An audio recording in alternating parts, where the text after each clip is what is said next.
Buongiorno a tutti, bentornati a Liberamente, variazioni e scorribande qui su Radio Libertà. Allora imperversa un clima davvero farlocco e disonesto intellettualmente sulla questione del disegno di legge sul consenso in tema di rapporti sessuali. Come dire, arrivare a politicizzare in senso negativo, cioè a fare strumento di polemica contro una parte.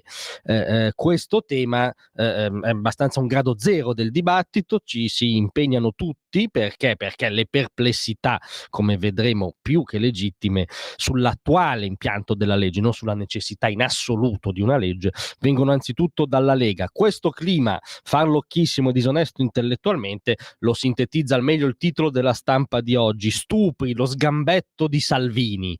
Capite che uno legge questo e dice: beh, ma come, cioè Salvini si mette di traverso rispetto al tema degli stupri, no? Che dovrebbe, come dire, vedere la concordia di tutte le persone normali, cioè dotate di intelletto, moralità, senso della dignità altrui normale. E quindi è, come dire, un modo neanche troppo raffinato di mostrificare quello che evidentemente è reputato un avversario anzitutto politico. Ma il tema non è questo.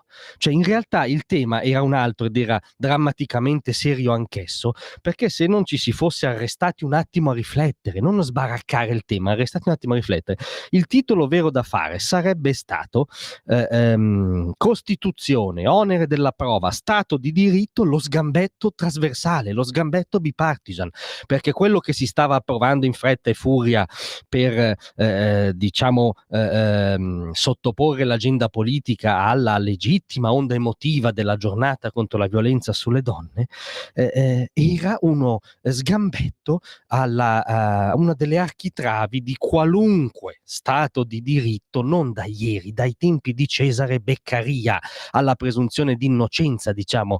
E questa cosa l'ha riassunta perfettamente il presidente del Tribunale di Milano, quindi non l'ultimissimo arrivato, l'altro giorno, Fabio Roia, che intervistato su Repubblica, alla domanda: ma come si fa a verificare se questo consenso libero attuale del rapporto previsto dalla legge è stato espresso o no?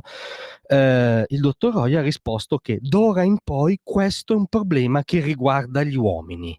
No, come riguarda? Cioè, tutti gli uomini tout court, ontologicamente il maschio in quanto tale ha questo problema? E la stessa giornalista di Repubblica ha approfondito e ha chiesto: insomma è una sorta di inversione di onere della prova? Adesso dovrà essere l'uomo a dimostrare che la donna era consenziente? E il presidente del Tribunale di Milano ha risposto: se io fossi un PM davanti a una donna che mi dice di aver subito violenza, la prova c'è già. Come la prova c'è già? Cioè come dire, è finita lì, non salta qualunque vago meccanismo di garanzia, appunto presunzione di non colpevolezza, approfondimento la prova c'è già, sei finito in quanto maschio. Poi naturalmente andrà valutata nel dibattimento, ha concesso Roia, che poi ieri come dire, è intervenuto anche per sterzare e attutire le sue dichiarazioni, che invece erano chiare, davano la fotografia del problema, anzitutto concettuale, anzitutto che attiene lo Stato di diritto. Ma non lo diciamo noi, l'ha detto tra gli altri Gian Domenico Cagliazza, ex presidente delle Camere Penali, cioè non mi auguro un bieco esponente della subcultura patriarcale, che ha detto in sostanza: onere della prova invertito in caso di denuncia di una donna che affermi di aver subito un rapporto sessuale contro la propria volontà. Questo era l'impianto. Si vada in giro microfonati o ci si astenga. Altro che fuori dalla Costituzione, qui siamo fuori dalla grazia di Dio. Beh, effettivamente era così, perché capite che se l'unica non solo argomento, prova ci stan dicendo, rimane il fatto che non è stato dimostrato in ogni secondo del rapporto il consenso libero e attuale, e siamo in una terra di nessuno. Cioè, o ammettiamo che è sempre un rapporto a tre, io non voglio entrare nei gusti personali di chi ci ascolta, ognuno fa quello che vuole, ma è sempre un rapporto a tre, cioè io, la partner e lo Stato, una sorta di concezione orwelliana del sesso, per cui sono monitorato secondo per secondo da parte dell'autorità pubblica logica che verifica che secondo per secondo ci sia il consenso attuale. O ammettiamo questo, ma siamo in una distopia che non riesco neanche bene a raffigurarmi, oppure non è possibile. E quindi con questa logica davvero si rischia di essere appesi allo stigma della banale accusa.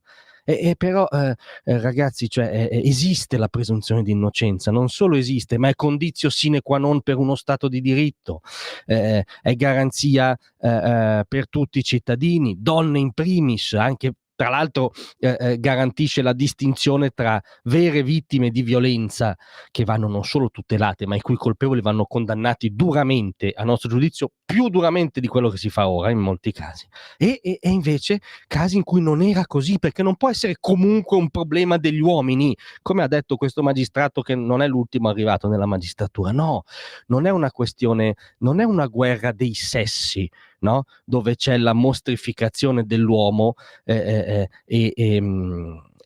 come dice Nordio si prende l'elemento psicologico del reato e lo si fa valere tout court. No, lì bisogna stare attenti. Quindi, come dice Nordio, come dice Giulia Bongiorno, credo difficilmente accusabile anch'essa di essere una bieca sessista filopatriarcale, Giulia Bongiorno, ma tra le altre cose madrina politica del Codice Rosso antiviolenza.